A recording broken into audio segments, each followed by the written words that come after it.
السلام علیکم، صبح بخیر کلاس 5، 6، 7 کیسے ہیں آپ سب؟ میں امید کرتی ہوں آپ سب اپنے اپنے گھروں میں خیریت سے ہوں گے۔ تو آج میں آپ سے ایک سوال پوچھتی ہوں کہ آپ کو اردو کا مضمون کیسا لگتا ہے؟ تمام اسٹوڈنٹس کا اپنے اپنے جو ہے پسندیدہ مضمون ہوتے ہیں۔ کسی کو انگلش اچھی لگتی ہے، کسی کو اردو، کسی کو میتھ، کسی کو سائنس۔ تو اردو کیونکہ ہماری قومی زبان ہے، ہم اس کو کبھی بھی فراموش نہیں کر سکتے یا نظر انداز نہیں کر سکتے، کیونکہ ہمارے گھروں میں ابھی جو عام ہماری زندگی ہے اس میں زیادہ تر ہم اردو کا استعمال کرتے ہیں۔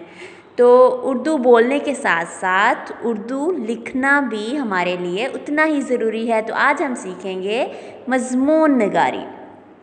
تو مضمون نگاری اسٹوڈنٹس کیا ہوتا ہے کہ مضمون میں جو بھی آپ کے ذہن میں آپ کے خیالات ہیں، آپ کے ذہن میں کوئی معلومات ہے کسی چیز کو لے کے، تو ان کو آپ نے الفاظ میں بدلنا ہوتا ہے۔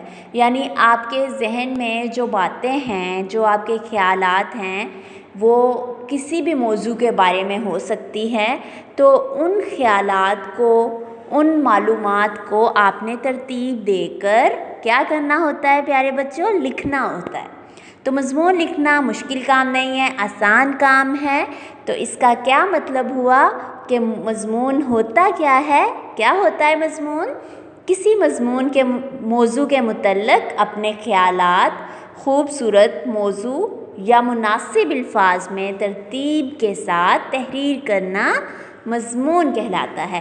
تو کیا آپ سب بچے اب سیکھیں گے کہ آپ نے اپنے خیالات کو کیسے ترتیب دینا ہے، کیسے مناسب الفاظ استعمال کرنے ہیں؟ تو اس ویڈیو میں آج آپ کو یہی سکھاؤں گی کہ ہم مضمون لکھنے میں جو غلطیاں کرتے ہیں وہ کون سی ہیں، اور مضمون آپ آسانی سے کیسے یاد کر سکتے ہیں۔ تو مضمون دیکھ کے گھبرانا نہیں ہے، بلکہ مضمون بہت آسان سا کام ہوتا ہے، اپنے خیالات کو الفاظ میں بدلنا۔ تو مضمون شروع کرنے سے پہلے اس کے 3 حصے ہوتے ہیں۔ کتنے حصے ہوتے ہیں؟ 3 حصے ہوتے ہیں۔ پہلا ہوتا ہے، سب بچے دھیان سے ان پوائنٹس پہ غور کریں کہ پہلا حصہ ہوتا ہے ابتدائیہ، دوسرا ہوتا ہے نفس مضمون، اور تیسرا ہوتا ہے اختتامیہ۔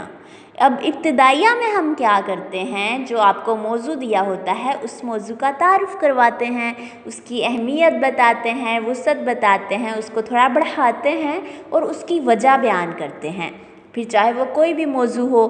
تو اس کے بعد نفس مضمون میں ہم اس کو تھوڑا اس کی تفصیل میں جاتے ہیں۔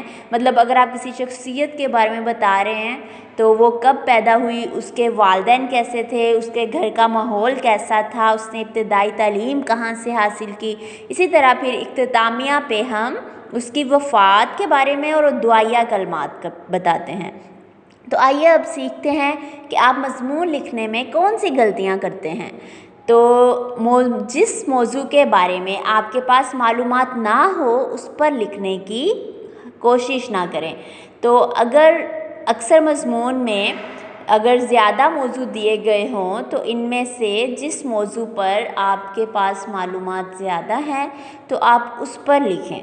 یعنی آپ کو لگتا ہے کہ میں اس چیز کے بارے میں زیادہ جانتا ہوں، تو اگر آپ کو آپشن دی گئی ہے، چوائس دی گئی ہے، تو اس پر لکھیں۔ تو اس کے علاوہ مضمون لکھنے سے پہلے جتنی بھی آپ کے ذہن میں معلومات ہوتی ہے اس کا پہلے خاکہ بنا لیں، اور پھر یہ بات ہے کہ آپ نے مضمون میں جو بھی باتیں لکھنی ہیں وہ ایک ترتیب کے ساتھ لکھنا ہوتا ہے۔ ایک پیرے میں صرف ایک ہی بات کریں، اور مضمون میں کوئی ایسی بات نہ لکھیں جس کا موضوع کے ساتھ کوئی تعلق نہ ہو۔